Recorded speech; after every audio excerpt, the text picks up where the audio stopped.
இப்படி உருண்டு ஓடுது.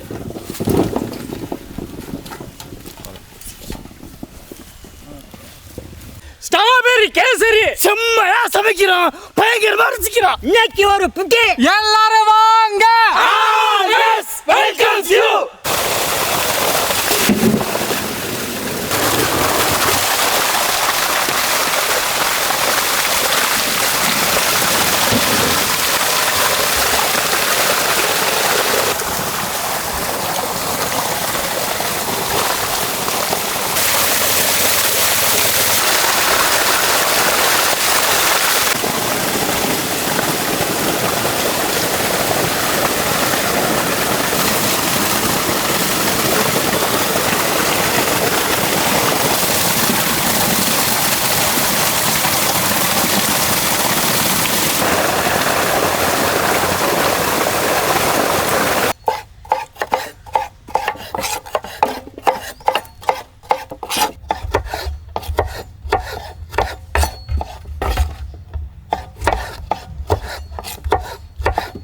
நான் பள்ளிக்கூடம் படிக்கும் போதெல்லாம் இந்த பழத்தை வாங்கி திம்பனா அப்படின்னு நினச்சிக்கிட்டு இருந்தேன். லட்டு மாதிரி தானே பிறக்குது.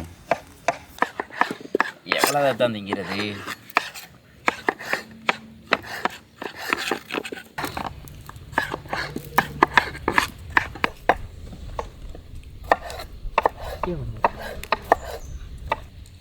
குழம்பு ரெடியா?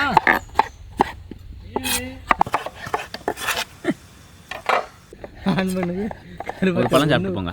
ஒன்று கூட செட் ஆக மாட்டேங்குது. வாங்கிக்கங்க வாத்தியார, கை கெடுக்குது. போதும் அப்புறம் எடுத்துக்கிறேன்.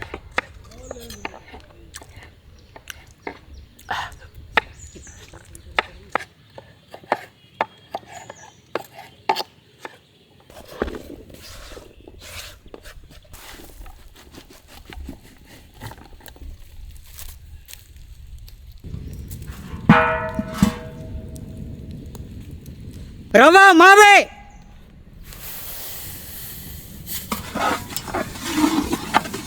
ரெடியா இறக்கி போட்டு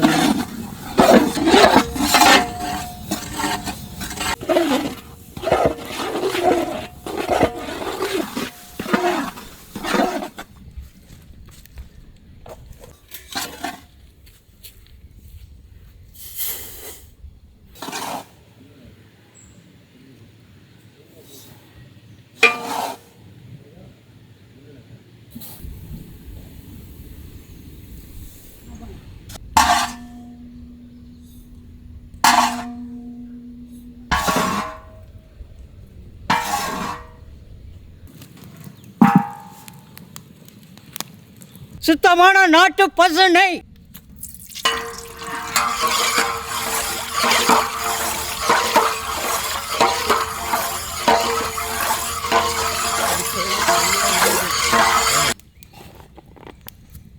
பொடியா நறுக்கின புளிப்பு பழம்.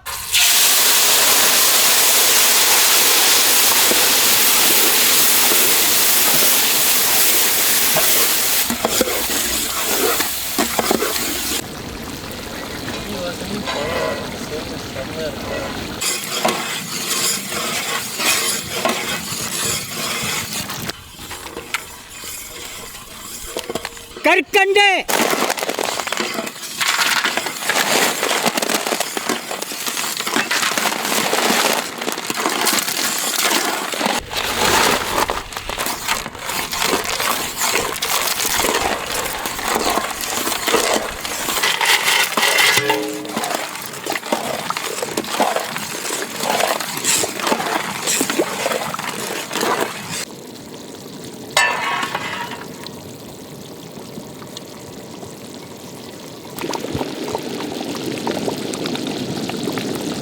பச்சை தண்ணி.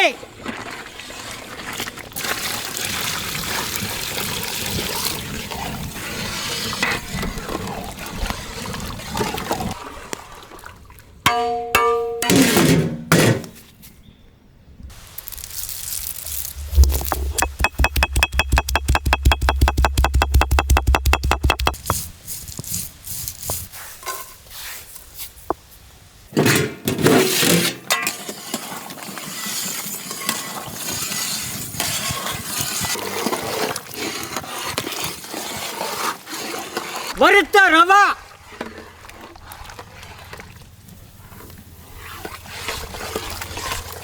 அப்படியே போட்டு உண்மையில போட்டாரா?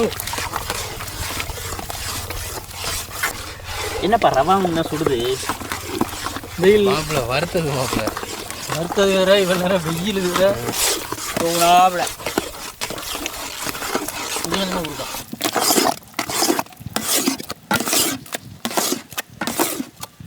அடுப்பு வச்சு விடு. நெய்யை ஊற்றி விடு.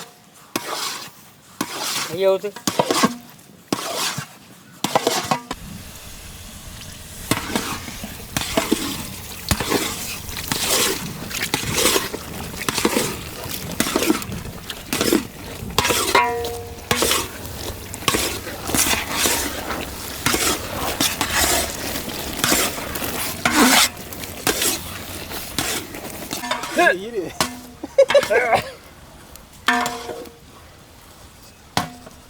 என்ன பண்ற? கை மாறுதுங்க.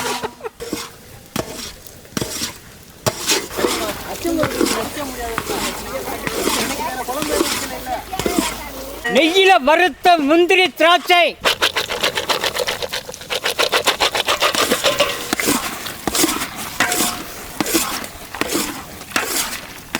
முழுக்கின ஏலக்காய்,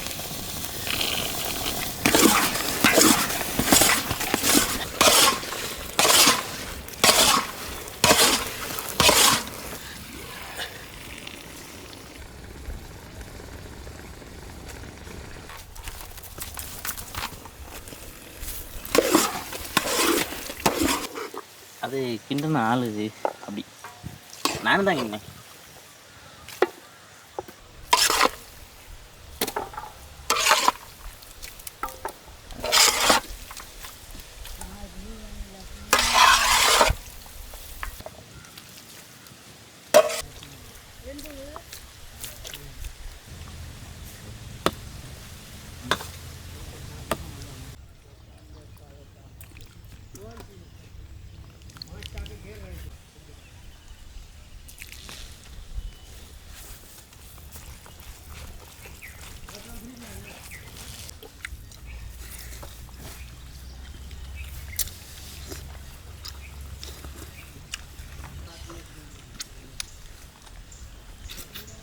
ஆட்டு ஈரல்,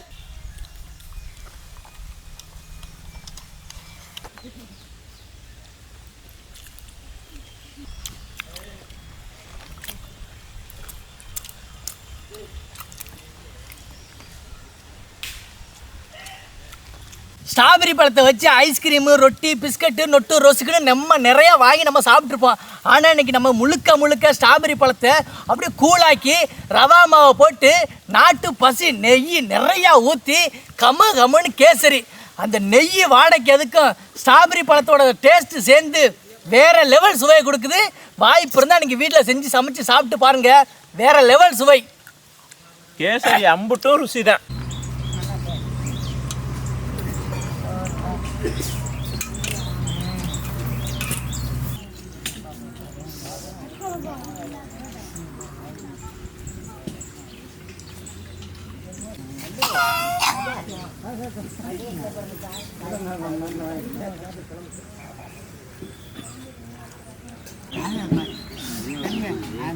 அந்த கறி இருக்கா?